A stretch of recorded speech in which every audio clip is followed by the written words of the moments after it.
Okay, so now we have the case where the word baby is showing correctly, but let's see if we look at another noun that ends in y. So now we see that, okay, the word boy doesn't work anymore. It's getting this IE even though it's not supposed to. So what we can do here, so let's investigate the problem a bit more. Let's say another noun that ends in y, city. Well, this works again properly, because now you get an IE and you're supposed to get it. And like, what's the common thing for the cases that work properly and the cases that don't work properly is that baby and city have a consonant before the y, whereas boy has a vowel before it. So we can change this pattern matching here to make a special case. Let's say, again, we bind a prefix to anything, just random thing. We call it B, and then we say if it's a vowel, so A, E, I, O, U, plus Y. So in that case, just add S to the end of the string. So we can use, so this SG is just a name for this SG there. Like we might as well, we could have also called this an X and then just use the X there, but this is completely identical to just using something that doesn't bind anything here and then just reusing this name SG over there. So I think in this case it's simpler, because in the case of boy or any other thing, like this prefix B can be any length. It's just like, and also I could call it like this if I wanted to, but I find it's nicer to write in a way that it makes you think of some actual concrete words when you do this. So anyway, we don't need to change any of the stem here, so like anything in this that we pattern match. So then we can just use this here, this SG. Okay, so now we have added a special case. Let's compile this again. And now, let's see, city, baby, and boy, boys. So now this works correctly. And so we could continue this. So if we go through the lexicon, we'll see certainly other things that don't work correctly yet. Let's see.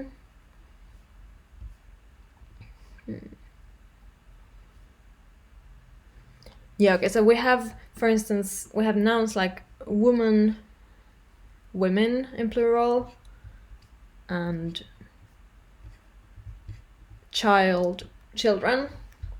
So we could add a case for them. Like, let's say if SG is woman, then the plural is women. If SG is child, then plural is children. I mean, this would work, but I mean, I'm saying this is not a good idea, but just I'm going to demonstrate that this works. So we can see table woman, women, and child, children. But like, so this is kind of like we're creating a morphology and not a lookup table of all irregular words in the language. So like in cases like this, like, I mean, in the case of baby and boy, like we're only looking at the suffix of the word. Like, I mean, not even like, not suffix in linguistic sense, just like the last letter or the two last letters of the word. So we can actually make some generalizations based on that. But in here, like, we're looking at the whole word. So this doesn't really belong to a morphology. So if we remove these, let's compile again, and now we just get, like, now these fall to the base case. So child, childs, woman, woman's. So the better way to do it, I think, is just to accept that some nouns are irregular and accept that one argument constructor is not enough for them. So we're going to do another version of MKN, which takes 2 arguments. So if we apply a bit of wishful thinking here, let's see how this constructor should look like. MKN woman, women, or we could even call it something like irreg-n. Well, I mean, we haven't created such a thing yet, but we can also just call it MKN, so it's less different things to write.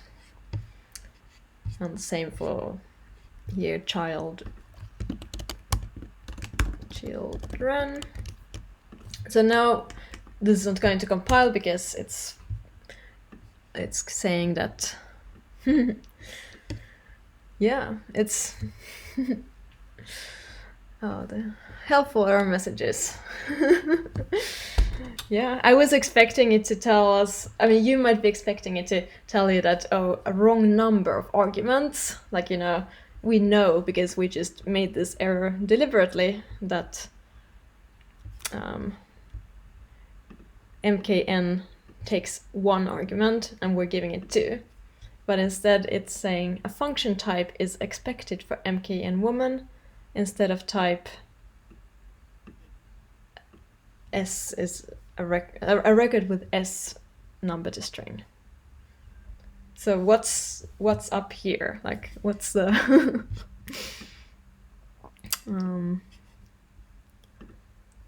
yeah.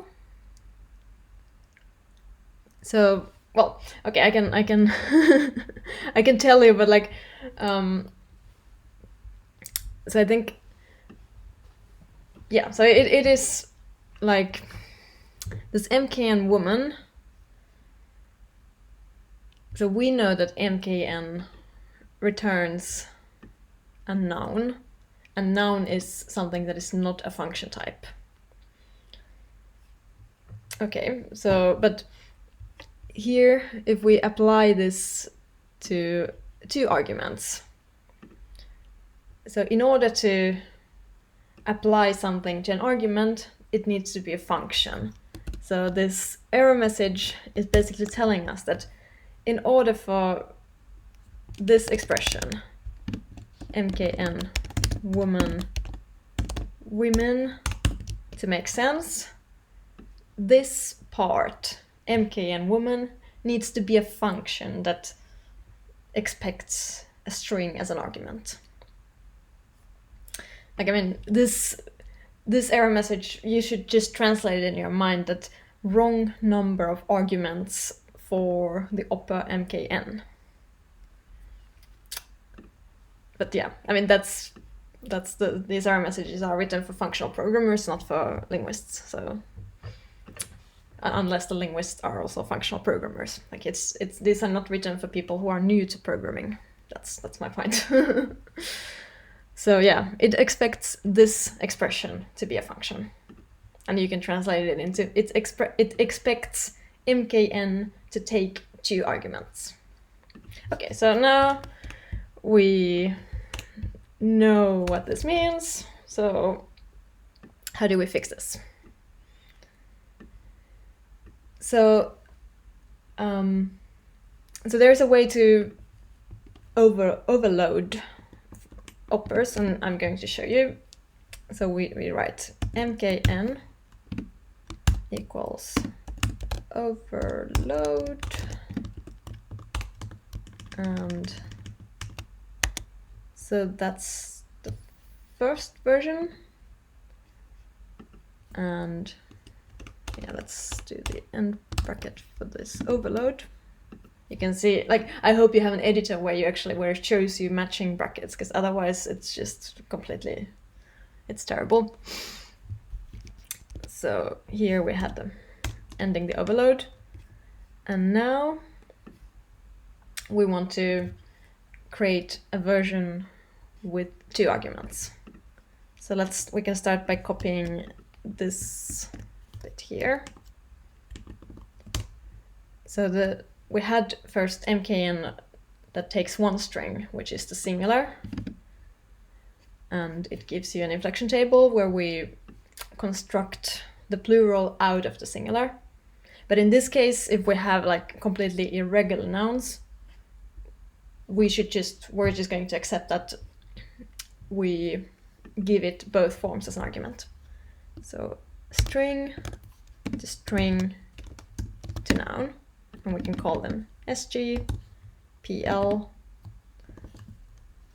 and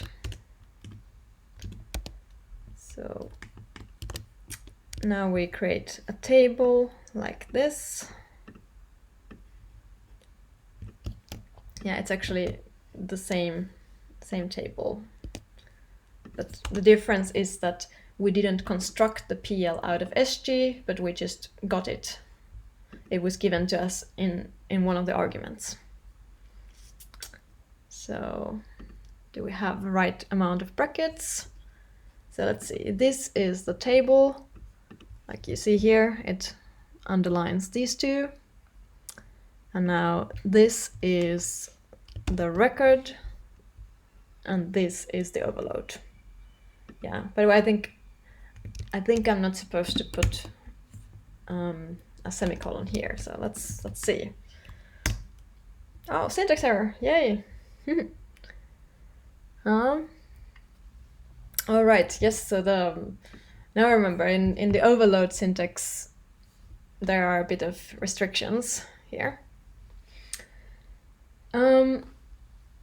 So I can show you how to make it work. You can do this.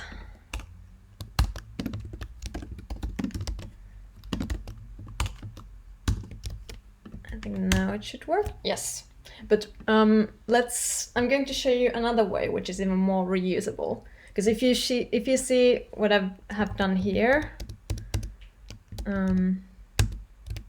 let's put it back as it was. You can see that this part is duplicated.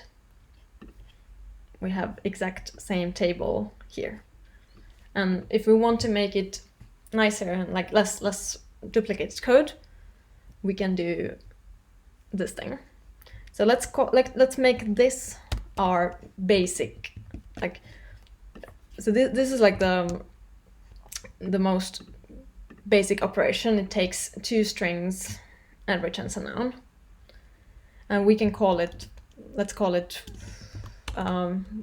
worst n for its worst case operation. Worst n.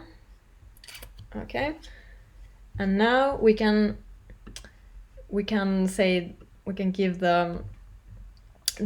we can express this mkn in terms of worst n, but let's also take it outside the overload and call it something else. Let's call it, well, we can say this is for regular nouns, so we can call it reg n. And now we can replace this table here with a call to worst n.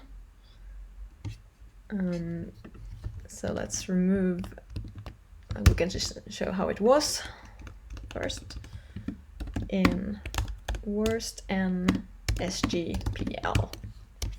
Okay, now let's comment this out and just see if the resource module compiles. So, oh, syntax error 24. Aha, okay, so this is a good example again. Something wrong with 24. No, what's wrong? Oh, it's because we are missing a semicolon here. So it's like, again, the compiler is like scanning all these tokens, and it's expecting, since it doesn't see a semicolon here, it's expecting that this expression continues, but then it goes all the way here, 24.7. So it's this, like you can see here, it's line 24, column 7. But yeah, so we fix this by putting a semicolon here. Oh, another one. Oh, great. Yeah, okay, this is actually more interesting. 2510.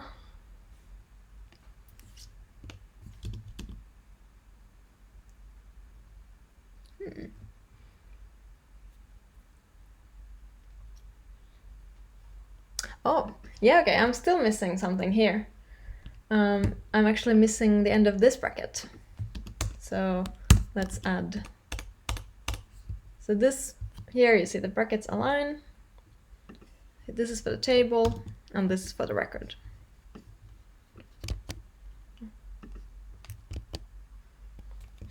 Okay, so now it should be fine. Yes, now it's fine. So yeah, we replaced this table with a call to worst n because it had just completely redundant code. It's the same. We just insert things to a table. Okay, so now we have made 2 new functions. We have actually completely removed the mkn now, so like none of this will work because it's all calling mkn. But don't worry, we're going to fix this. So now we can use the overload again. So we're going to have 2 different type signatures.